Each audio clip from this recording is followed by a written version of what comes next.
Now, I met Gil back in the late 60s. We were both sort of new to motorsport in pre-H Holdens that were a very popular category at the time, stronger interstate than they are here, and possibly at that time old Holdens kept motorsport, club-level motorsport alive, just as HQs did in latter years and Circuit XLs are doing now. So they might have been ridiculed or looked down upon by the people at the top end of the sport, but it bred some pretty good races and taught some good habits. Those are the days when people didn't crash into each other. I used to have to go to Victoria to get dents. So I did it for a little while, and I crashed my car in '72, and that was the end of me for 20 years. Gil went on to race a variety of cars, including sprint cars. So where did it all begin?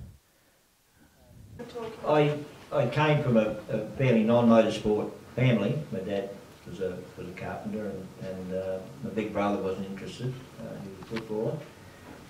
I started as a member of the Aussie 7 Club, which is where I met Graham, and using the Zeppelin and the Falcon GT as, as a pseudo racing car, and then actually I bought Tony Orlando's old car. Actually, my car was actually Tony Orlando's old car, and then we put the body off my brother's road car on it, and went from there. That's when it started in FJ Holden. So, like I said, I did the usual circuit sprint thing and mud sprints and buggies and stuff like that, and then built an FJ to go and race, proper race. So, and I think Graham undersold him a bit then. There were a lot of guys that even went on to what became supercars that came from FJs.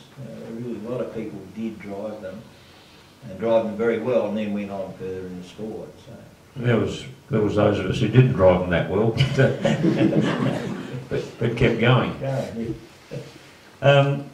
Yes, so they were the heady days, and I think that some of us that have been around for a long time kind of lament the days when you were a member of a car club and you participated in so many different ways. You might have raced around Holden like we did, but you also had some gunker that you did what do you call mud sprints, and you had your road car that you do night trials or quarter mile sprints at WRE or whatever. We have in a way become a little sectionalised, and the sections, as you probably, even if you're here for the first time, you see that the sections are competing with each other with entertainment and events and speakers. But anyway, you can't go backwards, and we can still do everything we want to do. But and you like me, probably your first time you saw old cars tearing around on the dirt was at the Skyline Motordrome at Heathfield, which is consigned to history.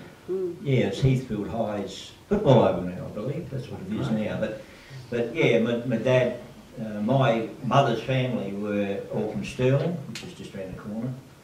And Sunday was always lunch at Grandpa and Grandma. He was the local butcher. And my dad used to take me to Skyline from when I was a little bloke. I was absolutely mad keen Harry Curnow fan. I don't know if anybody remembers him, but he was a Holden dealer in Mullard, just as you go through the big intersection on the left there. He was a Holden dealer there. Used to drive his stock car to Heathfield from there.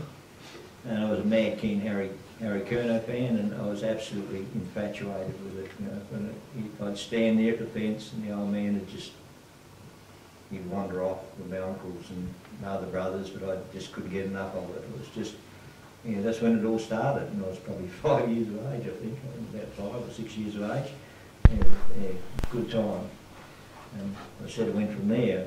As soon as I could get a licence, I used first my early model Holden road car, then my Zephyr, and then custom line Falcon GT, all those things as just thrashing the living daylights out of them. And the old man said that it might be a better idea to do something proper, so we bought that car and then built a better car out of it, what we thought was a better car. It was a good car.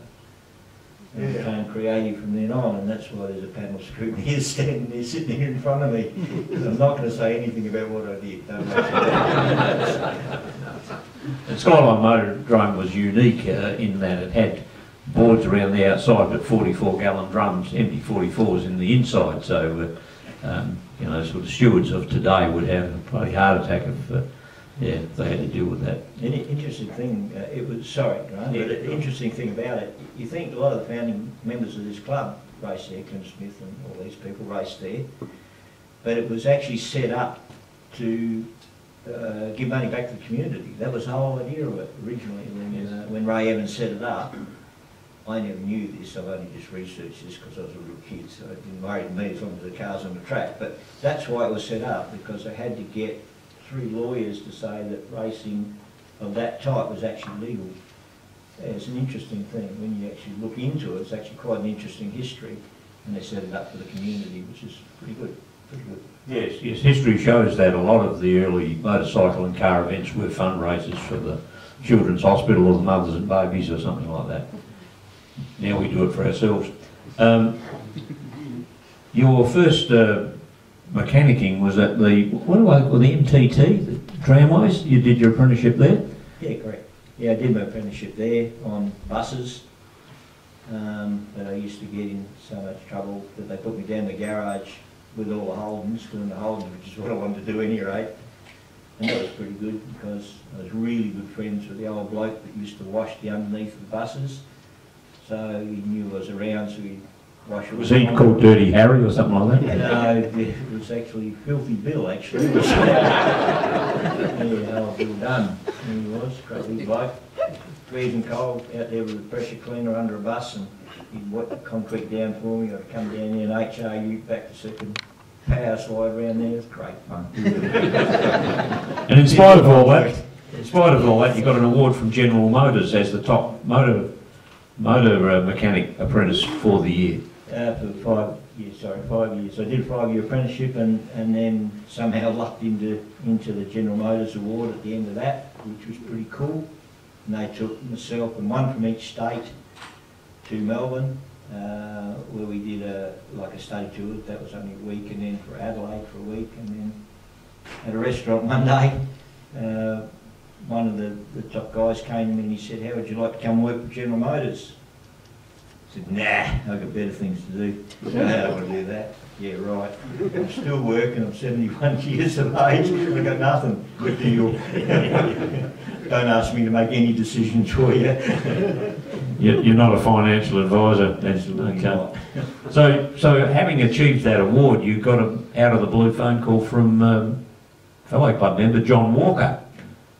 Yeah, that was cool. John rang me. I knew John obviously from Mullala.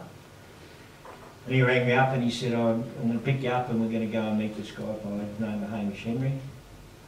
Hamish Henry, he owns City State. And then they wanted me to work for them building the Tiranas for series production. They had 2 guys there. One guy was open wheel guy and the other guy was their service manager, I think he was, or something like that. But they wanted someone that had some sort of motorsport background, so I spent a fair bit of time building XU1s. And I was exposed to Harry Perth and a lot of people like that. That was really good experience, that was. So I sort of figured, sorry gentlemen, but I learnt from the master. And at the same time, for those who probably weren't around in the day, City State was an amalgamation of City Motors and State Motors, I believe, wasn't it? Yeah, they joined up and they had a racing team, which was John Walker and Malcolm Ramsey, who raced very different elephants, but also got into the series production side. So you were responsible for prepping the elephants as well. Yeah, well, I did very little on them because I had a dedicated guy for them, because there was so much to be sorted out on Holdens. The guy that was doing them was, he was good with standard car, but, and I know it's a series production car, but they're not standard. So, and you've got to get them series production out a bit if you're going to win, and that was my job then. That was one of the things that was really lucky, because I was not only exposed to Harry Perth and people like that, but I had a driver like John Walker, who was a Mercurian. You know, I think that's a word, but he was just unbelievable in the car. And better still, he was unbelievable with his feedback and help to me too, you know, which was really good. Bearing in mind I was a 20-year-old kid. I just failed the medical. I got called up, I failed the medical, so you know, like I was only a kid really, with not a lot of experience. So he really did. It was good experience. I've been very lucky in the years over that. People like him, Stan Kenny, people like that I've learned from. So. Yes, they were the early days, and the journey continued after City State. You went on to Freeman Motors. Freeman Motors for a little while, because that's where I was originally supposed to go as part of the General Motors Award. But I got the phone call on the day I was supposed to go to Freeman Motors, so racing cars, working on HR Holdens, not going to work. I knew where I was going to go. So, yeah. And then from then on to working for Stan. Yes, Stan contacted me and I went to work for him for a fair while. Actually, he came to first wedding, actually. First wedding. Sorry, yeah. I haven't had a second one. Learned that much. But another unbelievable racing car driver and unbelievable engineer, even though he's not an engineer, but he could work stuff out like no one had ever seen. I've never seen anybody do what he could do, just by sitting. You'd look at it, think about it, and you'd work it out, even though you'd never seen it. He taught me that, and we modelled road and track off of Stan Kenny. That's where that all came from. Yeah, so after working for Stan, you teamed up with Dave Ferrell and launched Road and Track out at... David and I have been friends from when we were kids. He was around the corner. He's a fair bit younger than me, but he was around the corner, and we started Road and Track, working in back at a panel beater shop, actually. So we started and we went from there. Right. Okay, and you had some interesting cars during the period at Road and Track. At one stage you had the ex-John McCormack sports sedan, the Ansett Charger. Yeah, we owned the Ansett, well, Road Track, or David, because David drove it. We had the Ansett Charger, we owned that car. We bought that without an engine, because it had a whole engine in it. And I just sold the Formula 5000, less engine. That went on to become Tony Edmondson's Alpha. That's what that went on to become. We put the Chevrolet engine that came with 5000 in David's FJ Holden first, and that was lethal. It crashed over Collar Grove, actually. And then put the engine in the Charger and got rid of the Holden, and I sold the Ford engine that was originally in the Holden. So, yeah, bit of cutting and shutting there. And you mentioned briefly there the McLaren, the Formula 5000. Yeah, that was cool. I bought the ex-Kevin Bartlett car, which was the ex-Neil Allen car. It was a very old car when I got it, but yeah, I spent about 3 seasons with that car, and that is an experience. I don't know how to really compare it to anything other than maybe a sprint car, but it was a great thing to drive, great experience, and fantastically expensive, but you just keep mortgaging things and borrowing money, and that's what you do, I suppose. And Dean knows all about that because he's been the same way. But yeah, an unbelievable experience, and I was absolutely blessed to have that experience for sure. It's very good. Yeah, because sprint cars and 5000s were the same in that it didn't really matter where you start, you sort of got to the first turn altogether.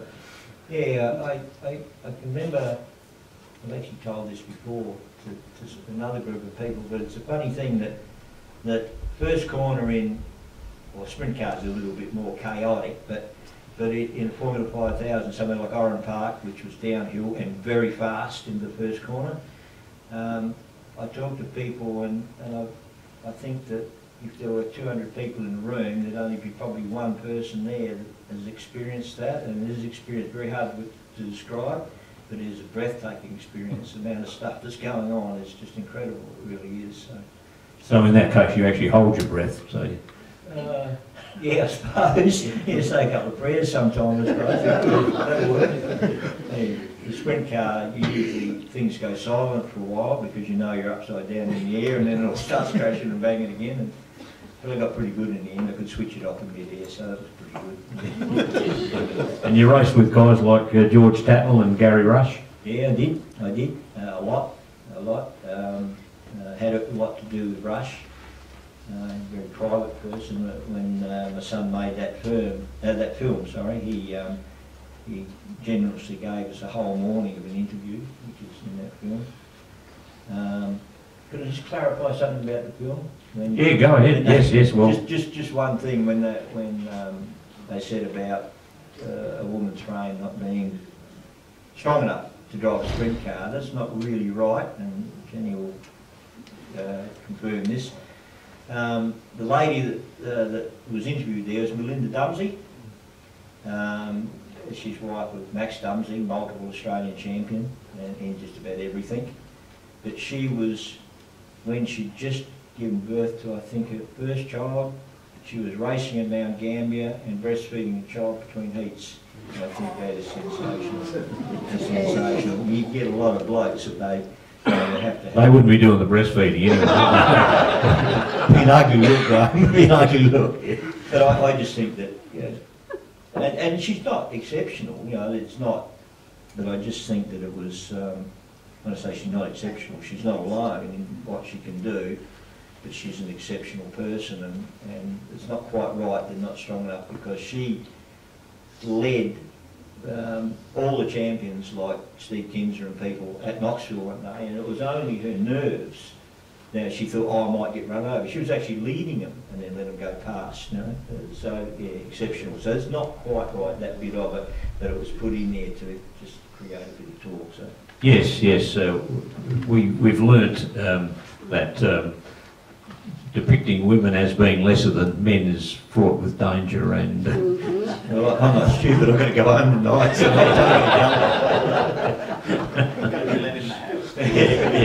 yes, well, it might be said, but it's not believed. Yeah. Now, the statement about if you're not blowing engines or crashing, you're not hard enough. Yeah. Who was well, that was credited? That's Philip March.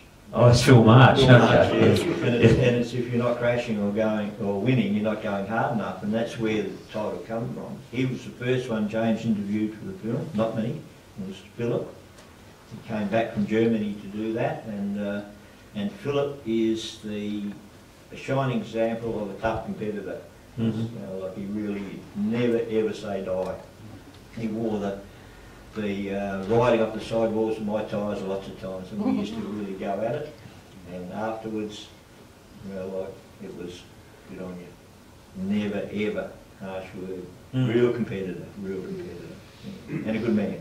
Yeah, okay. He's been maligned recently for his lack of attention to his historic plumbing shop out there. Burn the building down. Yes. Well, desperate times. Yeah. You had a bit of a crash at Warrnambool that didn't improve your health. Just tell us about that. Not at all. Yep. It was before we bought, or we were given actually, an OTR car. We bought an old car in Sydney and modified it ourselves and made just a classic error. Back in those days, I hope I'm not boring with this, but the right rear wheel used to be steel on those cars, and you bang the fence with them all the time, and it would break the front off what's called a torque tube. So we come up with this bright idea that we gusset it, which we did.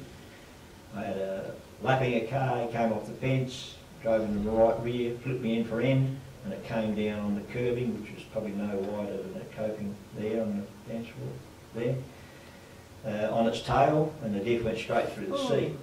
And of course, my bottom was other side of the seat, and it broke my back.